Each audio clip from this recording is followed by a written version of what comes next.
مسجد جمکران وہ واحد مسجد ہے جو حجت خدا امام مہدی علیہ السلام کی حکم سے تعمیر کروائی گئی ہے۔ 1100 سال پہلے کی بات ہے کہ جب غیبت کبریٰ کو شروع ہوئے زیادہ وقت نہیں گزرا تھا۔ یہ شیخ صدوق کا زمانہ تھا۔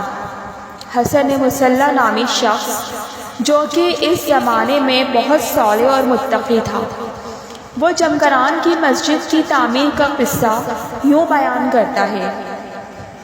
سن 374 ہجری رمضان المبارک کی 17 تاریخ تھی اور منگل کی آدھی رات تھی۔ میں اپنے گھر میں سو رہا تھا کہ اچانک کچھ لوگوں کی آواز سنی جو گھر کے پیچھے جمع تھے اور مجھے بلا رہے تھے، جس نے میری نیند اڑا دی۔ جب میں بیدار ہوا تو میں نے دیکھا کہ وہ لوگ مجھ سے کہہ رہے ہیں، اٹھو چلو ہمارے ساتھ کہ امام مہدی کو تم سے کچھ کام ہے، مولا نے تم کو یاد کیا ہے۔ حسن مصلی نے کہا، مجھے تیار ہونے دیں، پھر آپ کی خدمت میں حاضر ہوتا ہوں۔ تیار ہونے کے بعد میں گھر کی چابی ڈھونڈ رہا تھا کہ میں نے کسی کو کہتے سنا، دروازہ کھلا ہے حسن مصلی۔ جب میں نے دروازہ کھولا تو میں نے دیکھا کہ کچھ لوگ ہیں اور کہہ رہے ہیں کہ وہ امام مہدی کی طرف سے میرے لیے آئے ہیں، اور مجھے اپنے ساتھ اس جگہ پر لے گئے کہ جہاں ابھی مسجد جمکران موجود ہے۔ جب ہم وہاں پہنچے تو میں نے دیکھا چارپائی پر خوبصورت قالین بچھا ہے اور ایک 20 سالہ نوجوان تکیے سے ٹیک لگائے بیٹھا ہے۔ وہاں ایک بوڑھا آدمی بھی تھا، لیکن جو روب و دبدبا، جو نور اور ہیبت اس نوجوان کی تھی، وہ بیان کرنے کے لیے الفاظ نہیں ملتے۔ وہ بوڑھا جو موجود تھا وہ نوجوان کو کتاب سے کچھ پڑھ کر بتا رہا تھا۔ 100 سے زیادہ آدمی، جن میں سے کچھ سبز اور کچھ سفید لباس میں ملبوس تھے، اسی جگہ نماز پڑھ رہے تھے، اور وہ ضعیف شخص جو دراصل حضرت خضر تھے مجھے اپنے پاس بلا کر بٹھایا، اور جن کے بارے میں مجھے بعد میں علم ہوا کہ وہ نوجوان حضرت امام مہدی علیہ السلام ہیں۔ انہوں نے میری احوال پرسی کی۔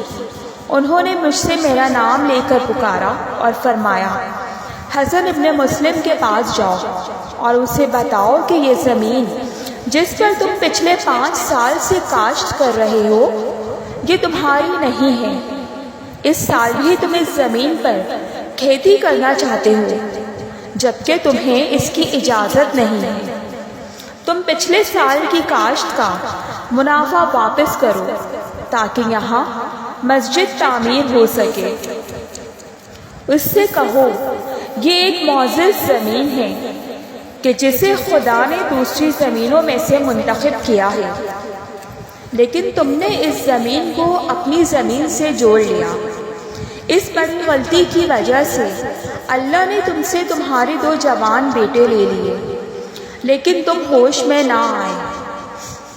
اگر اب تم دوبارہ ایسا کرتے رہے تو تم کو خدا کی طرف سے ایسا سخت عذاب ملے گا کہ جس کا تم تصور بھی نہیں کر سکتے۔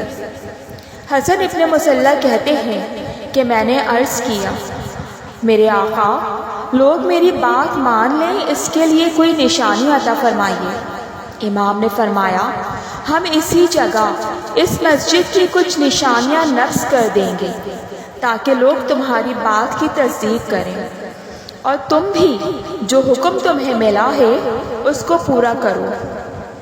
اور اب تم سید ابو الحسن کے پاس جاؤ، ان سے کہو کہ حسن ابن مسلم سے زمین سے ہوئے منافع کو واپس لیں اور وہ منافع لوگوں کو دے دیں تاکہ مسجد کی تعمیر کا کام شروع کر سکیں، اور مسجد کے باقی اخراجات کے لیے رہب گاؤں کے منافع استعمال کرو جو اردحال کاشان میں ہے۔ ہم نے وہاں کی آمدنی کا نصف حصہ اس مسجد کی تعمیر کے لیے وقف کر دیا ہے۔ تاکہ اس مسجد کی تعمیر و ترقی اور دیگر اخراجات پر خرچ کیا جا سکے۔ اس کے بعد حضرت امام مہدی علیہ السلام نے اس مسجد کے کچھ اعمال اور نمازیں بیان کی اور مزید کہا، اس نماز کا پڑھنا خانہ کعبہ میں نماز پڑھنے کے مترادف ہے۔ پھر حضرت نے میری طرف اشارہ کرتے ہوئے فرمایا، جاؤ۔ جیسے ہی میں جانے کے لیے تیار ہوا تو آپ نے مجھے دوبارہ بلایا اور کہا، جعفر کاشانی نامی چرواہا ہے، اس کے ریوڑ میں ایک بکری ہے، اگر تم لوگوں سے جمع کی ہوئی رقم سے اسے خرید سکتے ہو تو خرید لو، اور اگر نہیں تو اس کو خود خرید لینا۔ پھر اس بکری کو اس جگہ لے آؤ اور اسے ذبح کر دو۔ کل رات 18 رمضان المبارک کی رات ہے، اس بکری کو غریبوں اور ضرورت مند لوگوں میں تقسیم کر دینا، اللہ ان سب کو شفا عطا کرے گا۔ اور یہ نہ بھولنا کہ بکری 2 رنگ کی ہے اور اس کے بہت بال ہیں اور اس کے جسم پر 7 سیاہ اور سفید نشانات ہیں، جن میں سے ہر ایک کا سائز 1 درہم کے برابر ہے، جن میں 3 ایک طرف اور 4 نشان دوسری طرف ہیں۔ حسن ابن مسلح جمکرانی کہتے ہیں کہ میں گھر واپس آیا اور ساری رات یہ صبح ہوئی، نماز ادا کی۔ پھر میں علی ابن منذر کے پاس گیا اور اسے سارا واقعہ سنایا۔